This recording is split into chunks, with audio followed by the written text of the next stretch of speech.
Dory with the Kids Lab, and today I thought we'd talk a little bit about space. When I was little, I was fascinated by the stars, and so I thought I would share with you how you can identify stars and the other planets from your very own backyard. Let's get into it. We know that when we go outside, it looks like the sun rises and sets, and it seems like the Earth isn't moving at all. But actually, it's the sun that's not moving, and the Earth is spinning around the sun.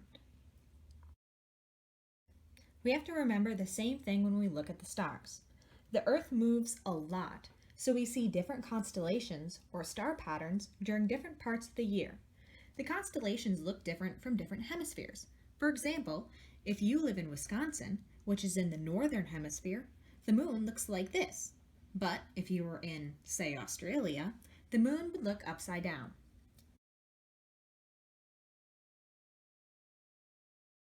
Constellations that you can see in the spring of the northern hemisphere, you can see in the winter of the southern hemisphere. Isn't that goofy?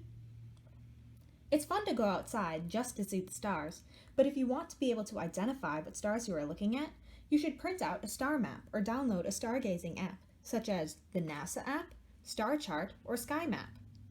Currently, it is spring, so here are some spring constellations I challenge you to find during the night. For one, there's Ursa Major, also known as the Big Dipper. It was thought to look like a bear to the ancient Greeks, and it's depicted on the Alaskan flag. As you might notice, I am not much an artist, but this is definitely a bear that I drew. Another constellation I want you to try to find is Leo the Lion.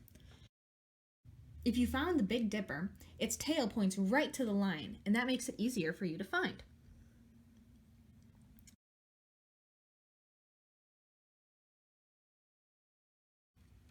As far as the planets go, it depends. Planets move pretty quickly across the sky. Generally, planets will look bigger and brighter than the stars, especially planets like Mars and Venus because they are closest to Earth. So, when you stargaze, you're going to want to make sure that you have as many lights out as possible. You want it to be as dark as you can make it. And that means you want the lights in your house to be off, or at least you can't see them.